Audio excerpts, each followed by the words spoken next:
Hello friends, welcome to my YouTube channel anaesthesia talks for all. दोस्तों, आप सबने देखा होगा कि जो बेबी बर्थ होता है वो या तो नॉर्मल डिलीवरी से होता है या फिर सिजेरियन डिलीवरी से होता है। तो रूटीनली रोज़ हमारे देश में रादर पूरे वर्ल्ड में बहुत सी नॉर्मल डिलीवरीज भी हो रही हैं और बहुत सारी सिजेरियन डिलीवरीज भी हो रही हैं। तो जब इनमें बेबी का बर्थ होता है तो उस समय यूजुअली जो पीडियाट्रिशियन होते हैं वो प्रेजेंट रहते हैं, at most of the centres present होते हैं। तो जो पीडियाट्रिशियन होते हैं वो उस न्यूबॉर्न बेबी को चेक करते हैं, उसका सारा जो फिजिकल एग्जामिनेशन है वो चेक करते हैं, इसमें कोई प्रॉब्लम तो नहीं है। तो मैनी अ टाइम्स, क्योंकि मेरी प्रैक्टिस इस तरीके की है, मैं काफ़ी सिजेरियन डिलीवरीज में मेरा बीइंग एनेस्थेटिस्ट जाना होता है। तो कई बार मैंने देखा है कि जो न्यूबॉर्न जो होता है उसका बर्थ होता है, खासकर सिजेरियन डिलीवरी के बाद, तो पीडियाट्रिशियन ने कई बार नोटिस किया कि उस बच्चे की, उस बेबी की जो न्यूबॉर्न हुआ है उसकी जो पॉटी करने का जो रास्ता है वो है ही नहीं, यानी नीचे से बिल्कुल बंद है, पॉटी करने का रास्ता ही नहीं है। तो ऐसी जो कंडीशन होती है उसको हम बोलते हैं इम्परफोरेट एनस। तो फ्रेंड्स, आज हम इसी जो टॉपिक है इम्परफोरेट एनस, इसी के बारे में बात करेंगे कि ये किस तरीके से, क्या होता है, इसमें क्या प्रॉब्लम हो जाती है और इसका क्या क्या मैनिफेस्टेशंस हैं और इसका क्या इलाज यूजली हमारे कंट्री में पॉसिबल है। तो आइए शुरू करते हैं।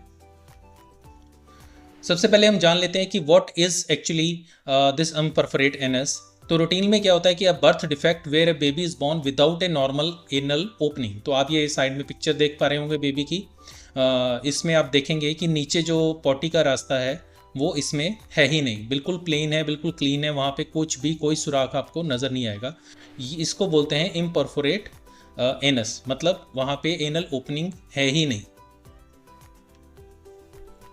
Coming on to the causes of this imperforate anus, the exact cause isn't always clear, कि एग्जैक्ट कॉज जो है वो हमें नहीं पता है, बट इसमें मोस्टली जो कारण अगर देखे गए हैं वो 5th to 7th week of the pregnancy जो होती है, जब पेशेंट प्रेग्नेंट होती है तो उसके 5th to 7th week of pregnancy में कुछ ऐसी एबनॉर्मल फीटल डेवलपमेंट्स हो जाती हैं, या उसकी जो बनावट होती है, जो डेवलपमेंट होना है, बनना है, वो कुछ एबनॉर्मल हो जाता है, जिसकी वजह से ये दिक्कत होती है। कुछ फैक्टर्स जो इसमें कंट्रीब्यूट कर सकते हैं वो हैं genetic mutations, maternal diabetes. Maternal diabetes यानी अगर मदर को शुगर है, ऐसे केस में भी इम्परफोरेट होने के चांसेस होते हैं।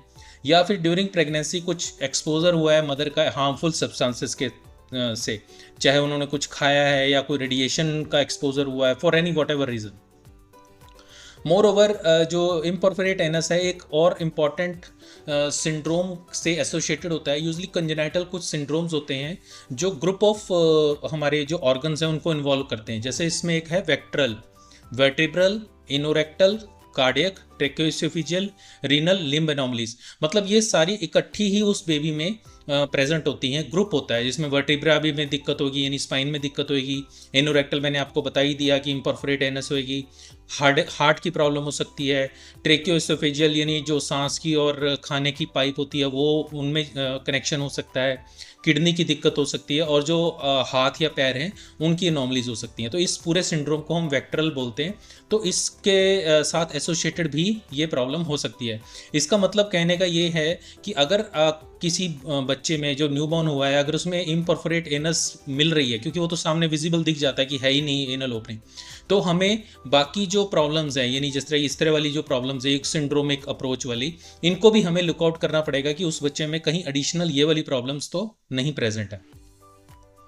तो ये बेसिकली इसके कॉजेज होते हैं। Coming on to the diagnosis, की इम्परफोरेट एनस का डायग्नोसिस किस तरीके से बनता है। तो जैसा कि मैंने आपको बताया कि सिजेरियन या नॉर्मल डिलीवरी के बाद जब बेबी होता है, न्यूबॉर्न बेबी होता है, उस समय जो पीडियाट्रिशियन होते हैं वो बिल्कुल वहाँ प्रेजेंट होते हैं और वो पूरा थॉरो एग्जामिनेशन करते हैं। जब एग्जामिनेशन करते हैं तो उसमें देखते हैं कि वहाँ पे एनल ओपनिंग नहीं है। उसी समय डिटेक्ट हो जाता है बर्थ के ऊपर तो कि वहाँ पे एनल ओपनिंग नहीं है, और उसको कंफर्म करने के लिए फर्दर कुछ टेस्ट करे जा सकते हैं, एक्सरे या अल्ट्रासाउंड, एमआरआई वगैरह भी किया जा सकता है। और बाकी एडिशनल जो प्रॉब्लम्स, एबनॉर्मलिटीज, जैसा कि मैंने आपको वेक्ट्रल सिंड्रोम के बताया, उनके लिए इकोकार्डियोग्राम और रीनल अल्ट्रासाउंड भी किया जा सकता है पेट का, ताकि बाकी आइडेंटिफाई कर सके कि और भी इसके साथ एसोसिएटेड कोई प्रॉब्लम्स हैं या नहीं। जैसे कि आप ये एक एक्सरे देख पा रहे हैं, इसमें जो सेंटर में आप वाइट पोर्शन देख रहे हैं वो नीचे तक नहीं जा रहा है, वो वहीं वहाँ पे रुक गया है क्योंकि आगे एनल कनाल की जो ओपनिंग है वो नहीं है, इसलिए जो कंट्रास्ट है वो नीचे नहीं आया है।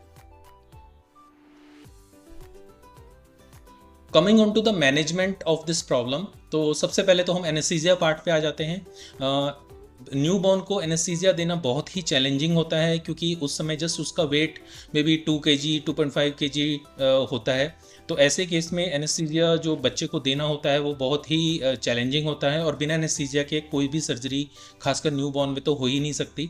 तो इसके लिए स्पेशली पीडियाट्रिक एनेस्थीसियोलॉजिस्ट होते हैं या ऐसे भी एनेस्थेटिस्ट होते हैं जिनका पीडियाट्रिक एज ग्रुप के साथ जो एनेस्थीसिया देने का काफ़ी एक्सपीरियंस होता है।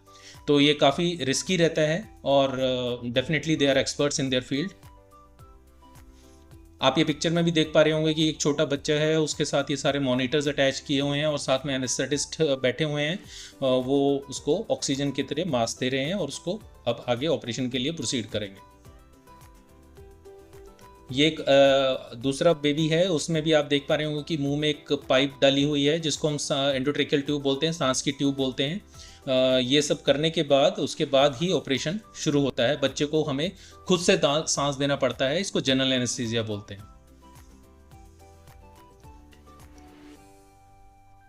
कई लोग ये भी सोचते हैं कि इतना छोटा सा बच्चा है जिसमें ऑपरेशन करने की ज़रूरत है या नहीं है। तो मैं आपको ये बता दूं कि इम्परफोरेट एनस जो है ये बहुत ही एक डायर इमरजेंसी सिचुएशन है। बिकॉज क्योंकि जब बच्चा आपका बर्थ हुआ है बच्चे का, अगर उसकी एनल ओपनिंग नहीं है तो अगर वो कुछ भी आप उसको फीड कराएंगे, अगर सपोज करो अनडिटेक्टेड रह जाता है तो अगर आप उसको कुछ भी फीड कराएंगे वो एकदम वॉमिट कर देगा क्योंकि आगे जाने का रास्ता है ही नहीं, पोटी उसकी निकलेगी ही नहीं, जिसको मिकोनियम बोलते हैं जो फर्स्ट स्टूल पास करता है, वो निकलेगा ही नहीं उसका। तो उसका वो सारा जो है वो बाहर की तरफ वॉमिटिंग आएगा और बच्चा एस्पिरेट भी कर सकता है, सांस की नली में भी जो उसका मिल्क है वो जा सकता है। तो ये एक डायर इमरजेंसी होती है।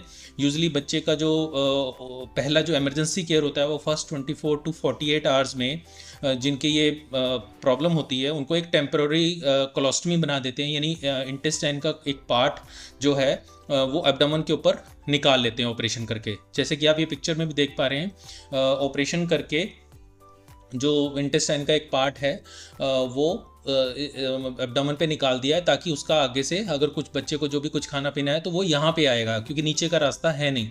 उस फॉर द मोमेंट के लिए टेम्परेरी कनेक्शन के लिए जो कोलोस्टमी बना दी जाती है उसके ऊपर एक बैग अटैच कर दिया जाता है।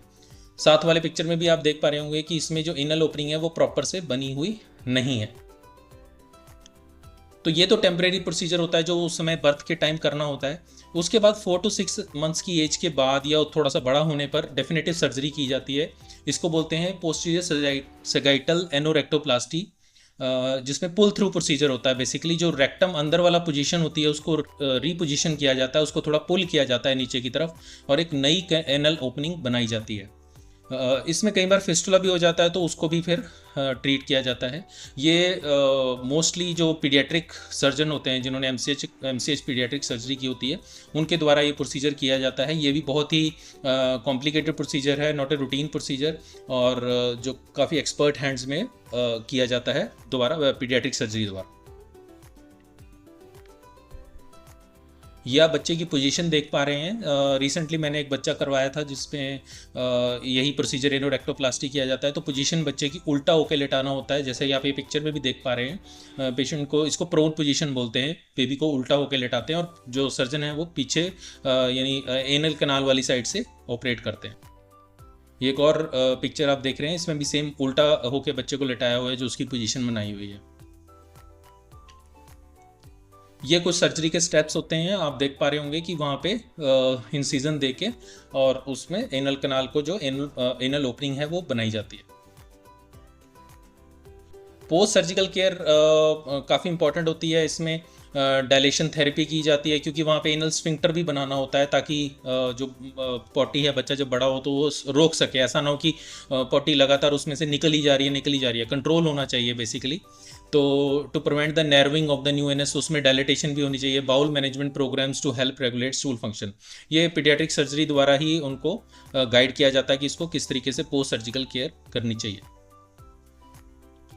लॉन्ग टर्म आउटकम जो होता है, with proper treatment most children lead normal lives, though some may experience challenges like constipation, bowel control issues. Early intervention, regular followups and proper diet can significantly improve the quality of life. तो इसमें यही है कि अगर proper timely treatment किया जाए, तरीके से किया जाए और एक्सपर्ट हैंड्स द्वारा किया जाए तो डेफिनेटली इसमें अच्छा प्रोग्नोसिस है और काफ़ी बच्चे की जो क्वालिटी ऑफ लाइफ है वो काफ़ी इम्प्रूव हो जाती है। तो उम्मीद है दोस्तों आपको ये मेरा वीडियो पसंद आया होगा।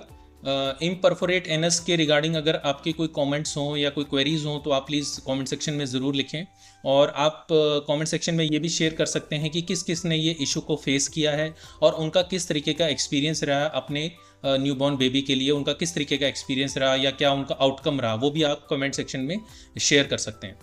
आपका बहुत बहुत धन्यवाद।